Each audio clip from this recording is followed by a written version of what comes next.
know what? Ironman rivalries, you've got plenty of them. Paul and Newby Fraser, Aaron Baker, Scott Tinley, Mark Allen, Dave Scott, all of these rivalries.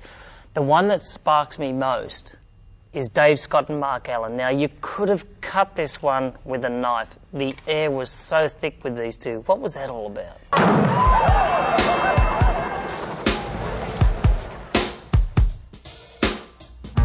I was first aware of Mark in 1982. We never really had a formal introduction. We didn't introduce each other in the press conference.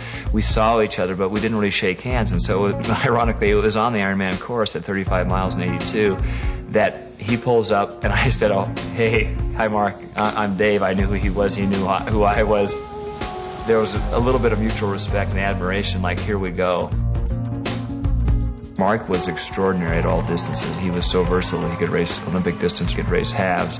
But for some reason, I had the ticket in those early races. I came back year after year after year for the next 6 years, each year thinking that, well, maybe this is the year that I might have what it takes to cross the line in first. I developed my season for that one race. It was sort of all or nothing. I would say, okay, Dave, just do it in October again, because I know Mark Allen's going to be gunning for me in October, and I can't let him have it. By 1989, my 7th Ironman, the rivalry was solidified between Dave Scott and myself. We found each other at the swim start. We swam the entire swim together. I shadowed him. We did the bike ride together the entire way. I shadowed him. Didn't want to take the lead. I didn't want to set the pace. I wanted to learn from this guy. He was the best in the sport. He had won the race 6 times, and he knew what it took.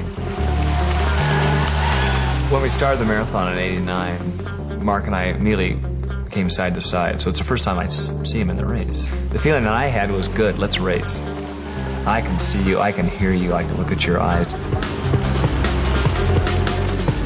Everybody that was watching was, I think, mesmerized by it. It was absolutely silent, except for the sound of our feet hitting the ground. At about 21 miles, I started feeling the wear and tear of that race. I started feeling fatigue. He could feel when I was strong, he could feel when I wasn't. And the same for him. I could feel exactly what he was going through. Mile 23, we're starting to go up a gradual grade. Right at the base of that grade, I said, okay, just relax, because at the top, that's when I'm going to go. And it was at that moment Mark went.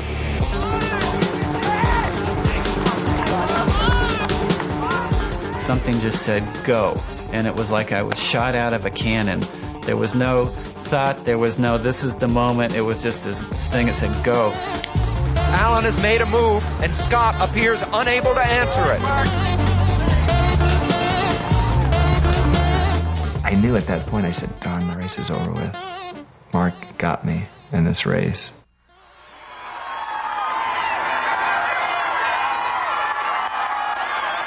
To beat Dave Scott on what ended up being his absolute best day of his career, you know, was really something special.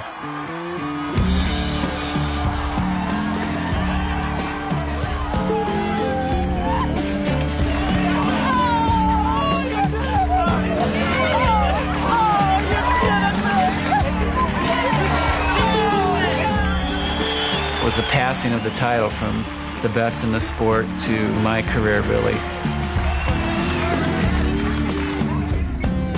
The competitive element of that race couldn't have been any better. You know, it was the perfect race for competition. It was a perfect race to exploit our talents.